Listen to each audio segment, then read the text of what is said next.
Едем, ми з тобою. Адвокати почали записувати та публікувати у соцмережах звернення на підтримку затриманого адвоката Едема Сімідляєва, якого окупанти кинули за ґрати на 12 діб. За словами захисників, таким чином вони захищають незаконно затриманого адвоката, а також себе. Кажуть, згодом так можуть учинити і з ними. На думку адвокатів, затримання колеги – це утручання у професійну адвокатську діяльність з боку силовиків. Окупаційний суд, ставши на бік співробітника Центру протидії екстремізму, який склав на Едема Сімідляєва протоколи, ще більше розв'язали руки окупаційним силовикам. Очередная попытка оказать давление на адвокатов, очередная попытка запугать адвокатов, которые осуществляют защиту силовыми структурами 25 октября, а потом 11 ноября вот такие неправосудные решения по аресту Эдема Сімідляєва. Мы продолжим защищать своих подзащитных, мы продолжим вести аудиозаписи во время, когда нарушаются права наших подзащитных. Это наше право, и мы будем фиксировать это, и будем говорить о беспрецедентных нарушениях. Мы не остановимся на этом. Эдем, мы защищаем тебя, тем самым мы защищаем себя, и тем самым мы защищаем весь наш народ, всю нашу корпорацию. Держись, Аллах сенден разы olsun. Он приехал для оказания юридической помощи своим подзащитным. И когда один из сотрудников центра который находился в отделе полиции, стал угрожать подзащитному Сімідляєва, начал фиксировать это на диктофон, встроенный в мобильный телефон. За это он получил свой первый протокол, а второй протокол он получил за отказ раздеться догола, что потребовал от него сотрудник центра видимо, для удовлетворения каких-то своих фантазий, для желания унизить адвоката. К сожалению, вместо того, чтобы получить порицание со стороны своего начальства, сотрудник центра получил решение суда в его пользу, которым действия Сімідляєва были признаны неправомерными, были признаны составом административного правонарушения, невыполнения законных требований сотрудника правоохранительных органов.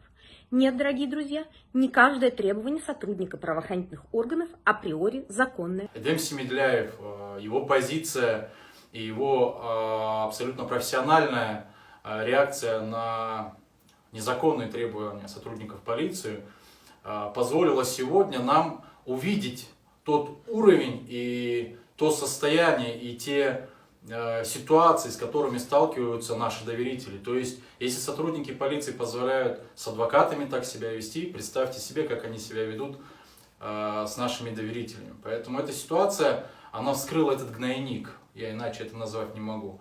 Адвокат — это не просто профессия, это призвание. И особенно это касается тех коллег, которые работают по очень сложным делам с политической мотивацией, защищают угнетаемых, преследуемых, фактически борются за наши права и свободы.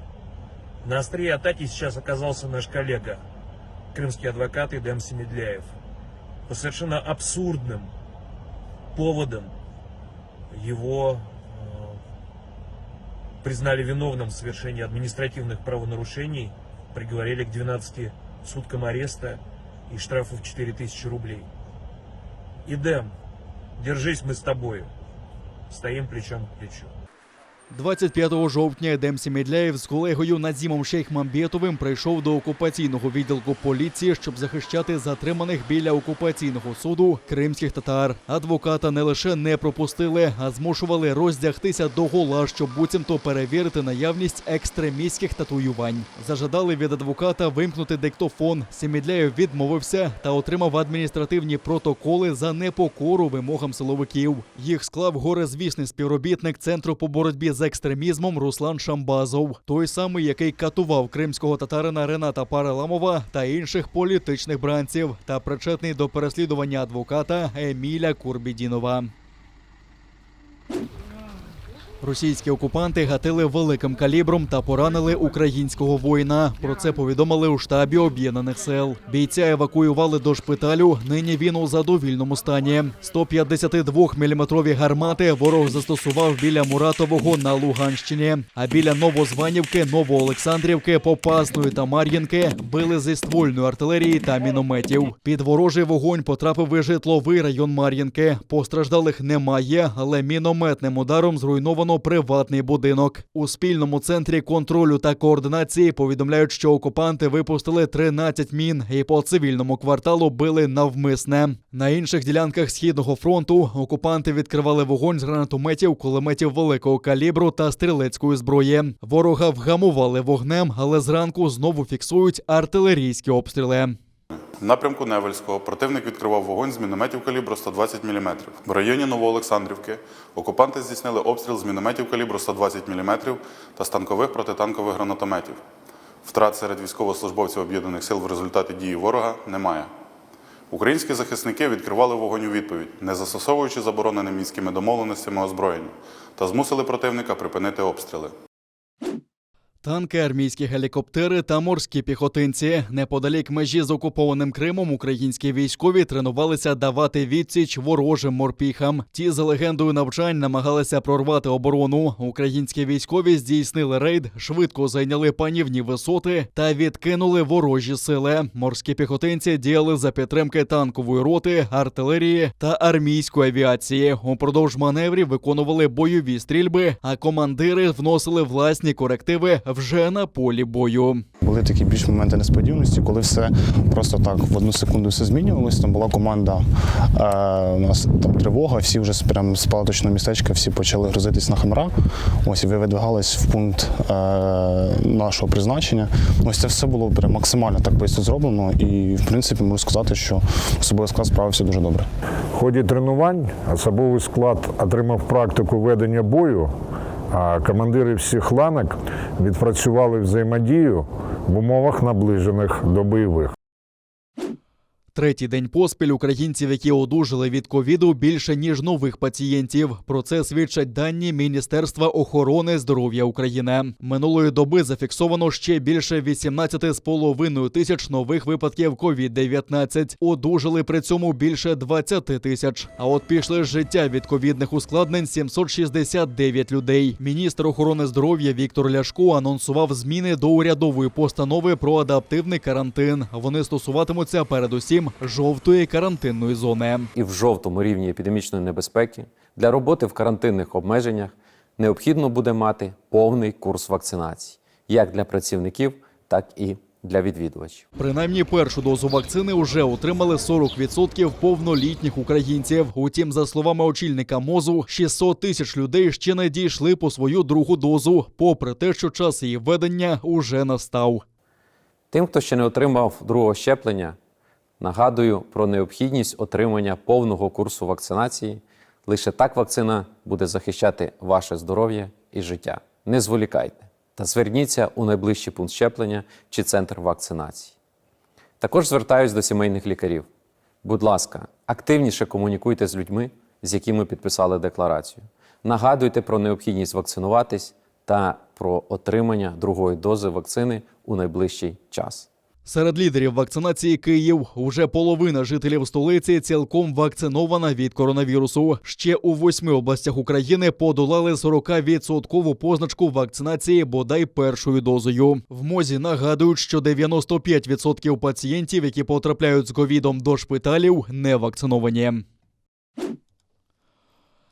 Захворюваність невпинно зростає навіть за сумнівними підрахунками окупаційної влади. В Криму зафіксували ще 1211 нових пацієнтів з ковідом. Ще 27 людей хворобу подолати не змогли. Попри стрімке поширення коронавірусу та перевантажені лікарні, в окупованому Криму очікують чимало російських туристів. За даними окупаційного міністра курортів і туризму Криму Вадима Вольченка, близько 60% місць в готелях півострова вже заброньовані на час зимових свят. Утім, в разі погіршення епідемічної ситуації окупаційний голова Сергій Аксьонов обіцяє посилити карантин. Навіть натякнув, що невакцинованим кримчанам можуть заборонити виходити з дому. Утім, підприємці окупованої Феодосії звернулися до Аксьонова з закликом послабити карантинні умови. Мовляв, не можуть повноцінно працювати, навіть попри те, що усі працівники вкололись спутником. Бідкаються, що прибутки впали на 90%. А якщо так триватиме і надалі, то доведеться звільняти більшу частину персоналу.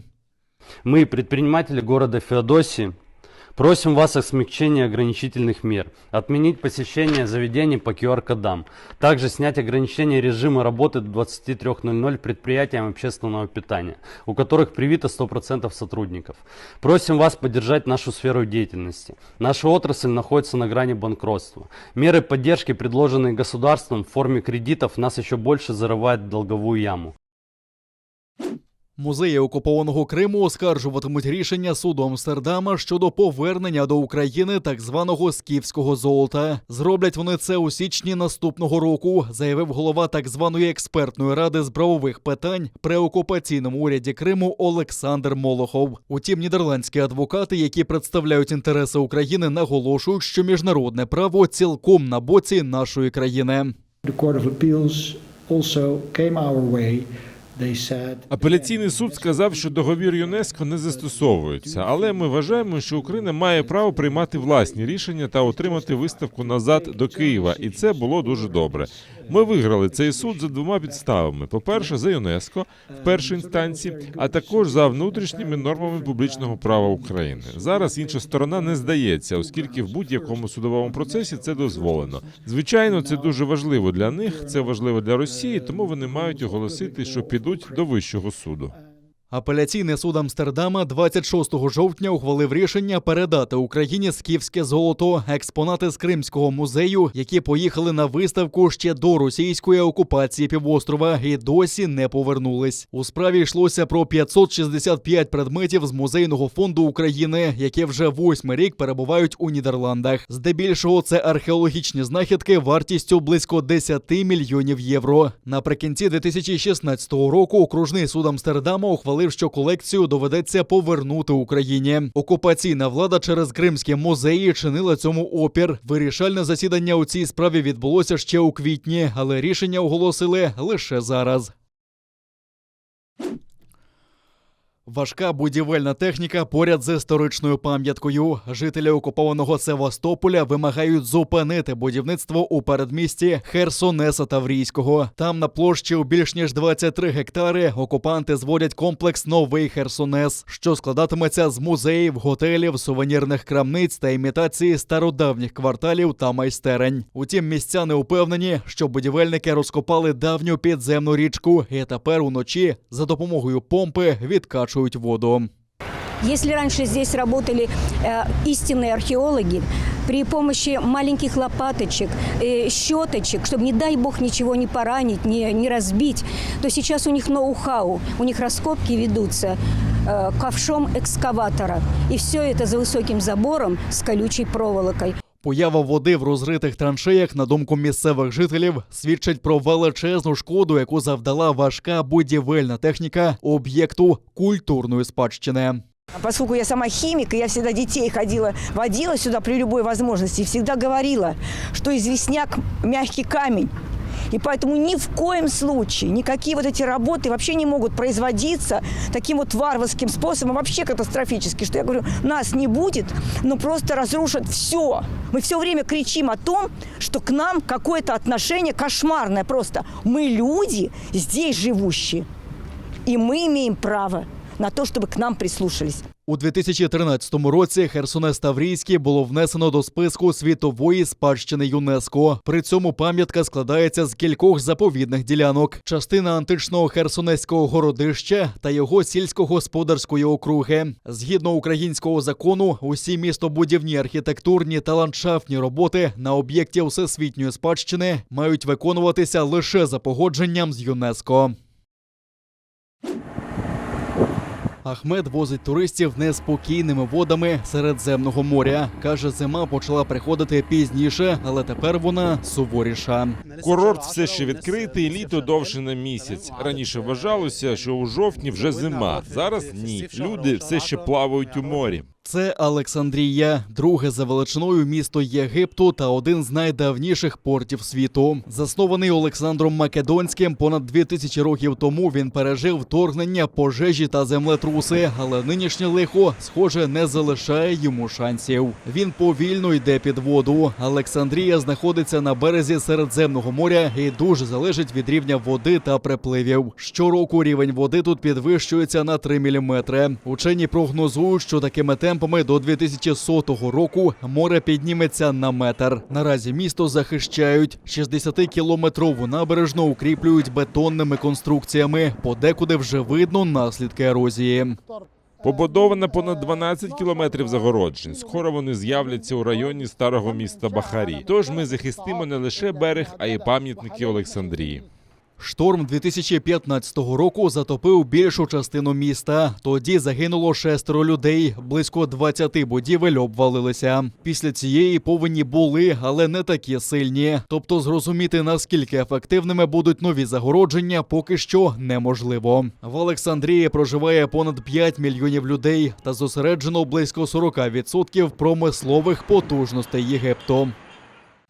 Це лише мала частина предметів мистецтва, які сьогодні можна побачити в українських музеях завдяки Федору Ернсту. За радянських часів цій людині вдалося повернути та зберегти багато культурних цінностей, які більшовики вивозили з України. Те, що у нас залишилося, ці предмети, які ми зараз можемо бачити в музеях, документи, архівні документи, це все завдяки йому. Інакше могли би просто розграбувати, вивезти за кордон, те, що і робилося, підірвати храми. На честь Федора Ернста у Національному музеї історії України відбувається тематична виставка. Під час його роботи колекція поповнилася більш ніж на 5 тисяч предметів. Серед збережених пам'яток культури та мистецтва картини Тараса Шевченка, які повернули з Росії, твори Георгія Нарбута, предмети Києво-Межигірської фаянсової фабрики. Це, наприклад, старовинний портрет українського гетьмана. Під ним журнал, де описувалися усі повернені цінності. Поряд на розвороті знаходиться такий запис, де написано, що повернуто портрет гетьмана Івана Скоропадського з приміткою без рами. Намагаючись врятувати культурні цінності України, Ернст очолював багато експедицій та археологічних розкопок. За це його переслідувала радянська влада. В результаті його кілька разів заарештовували та висилали до Сибіру, звинувачуючи у контрреволюційній діяльності. В 41-му році його було знову заарештовано і розстріляно в жовтні 42-го року, як нібито німецького шпигуна. Реабілітовано вже в 58-му році. Виставку можна відвідати до 9 березня наступного року.